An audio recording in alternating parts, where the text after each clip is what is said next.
Hello and welcome back, everybody. MTG Burgeoning here, and we're gonna do it again. This is gonna be our third time. We're talking about the dozen.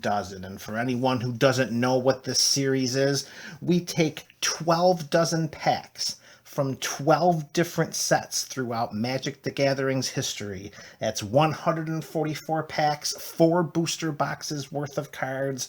4 booster boxes worth of packs, 1 gross Magic the Gathering packs. So let's trot out our dozen competitors for this series and let's get this underway. Our first, going back at a release time of July 15th, 2011. Here we have Core Set 2012.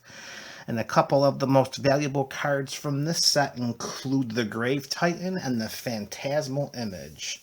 Core Set 2012 is our first entry into the third rendition of the dozen. Next, with the release date of July 13th, 2012, we have competitor number 2, Core Set 2013. You are quite astute if you're picking up on a trend already. A couple of the most valuable cards in this set include Akroma's Memorial and Liliana of the Dark Realms. That is number 2. Our third set, having a release date of July 19th, 2013, Core Set 2014. Couple of the most valuable cards that is in this set include Rise of the Dark Realms and the Darksteel Forge. And that Archangel of Thune on the cover of that pack isn't too bad either. Alright, so we got 3 straight core sets, 2012, 2013, 2014. July 18th, 2014. Let's say it all together, folks. Core Set 2015. Here we've got the Sliver Hive Lord and the Chain Veil. Those are a couple of the highlights from this set. Core Set 2015. All right, next set. The trend continues, folks. July 17th, 2015.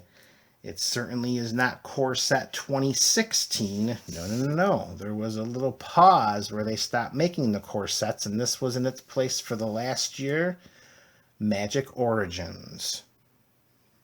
This is entry number 5 into this dozen.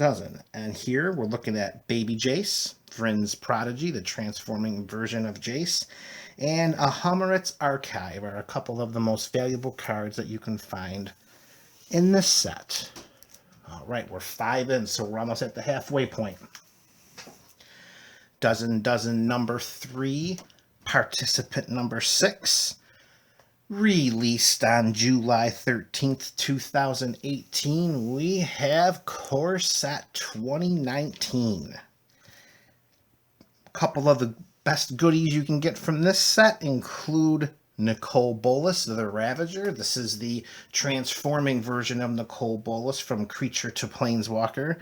And in addition to that, we have the reprint of Crucible of Worlds. Okay. So we're halfway through. It has been a core set dominated dozen beginning so far. But now we deviate away from the core sets. Released September 27th, 2015. We have the third set from the Tarkir block, Dragons of Tarkir.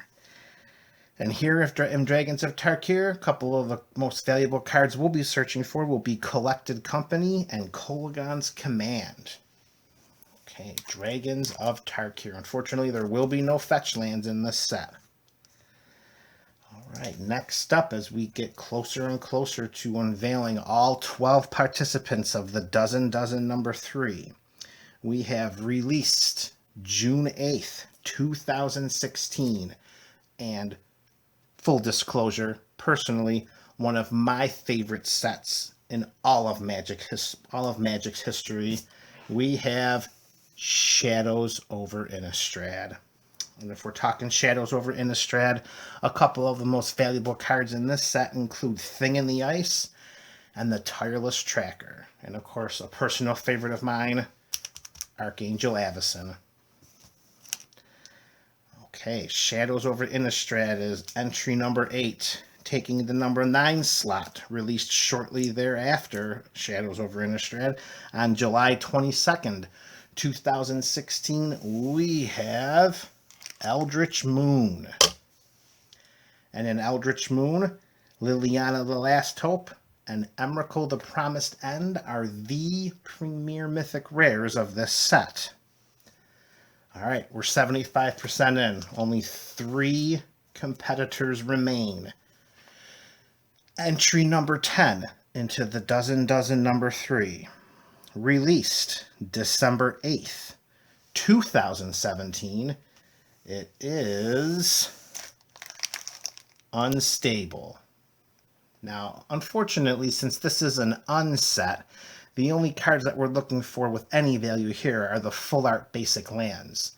However, if we are fortunate enough to get one of those full art basic lands as a foil, boy oh boy, are we going to be a happy camper throughout this series. All right, entry number 11. We've only got 2 left before we get this underway. Released May 3rd, 2019. We have War of the Spark. And in War of the Spark, we're looking at a couple of Planeswalkers as our most valuable cards in this set, with Liliana, Dreadhorde General, and Nicole Bolas, Dragon God. And finally, with our last dozen, entry number 12 into the Dozen number 3, we have released June 14th, 2019. We have Modern Horizons. And right now, currently, Urza, Lord High Artificer, is the most valuable card in the set, with some flip-flopping back and forth between Wrenn and 6 and the First Sliver. And that closes out the 12 entries into the Dozen number 3. But if you've ever watched any of these in the past, you know that it's not just about the packs, folks. We also have our prop speculation sheet. So let's go over this real quick so we can close out this intro and start cracking these 144 pieces of beauties. Okay. As usual, we've got the cumulative total of all artifacts in these 12 dozen packs, the non-basics, the foils, the mythics, the planeswalkers, and because we have multiple sets that feature slivers, how many total sliver creature cards will we get after we crack all of these 12 dozen packs? Cumulative total of all foil rares.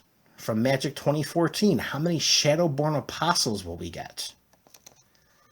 In our dozen packs of War of the Spark, how many of them will be rare planeswalkers?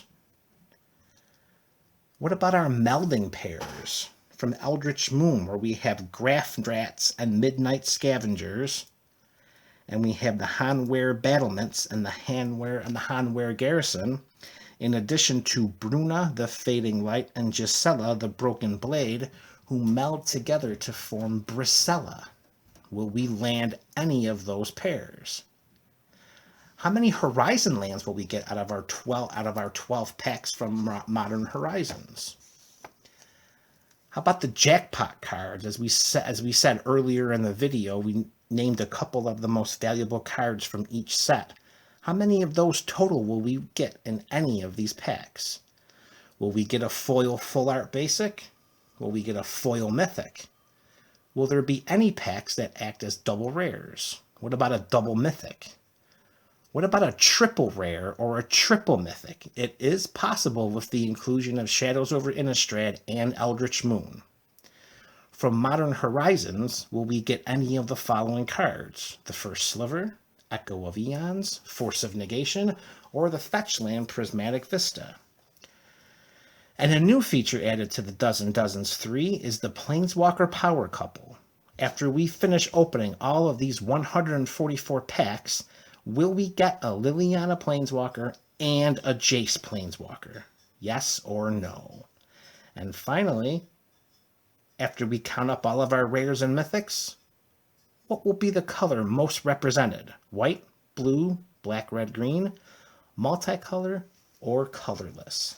You can complete this by clicking on the link below in the description, and you can gauge your omniscience to see exactly how many of these results you can predict. I've already made mine.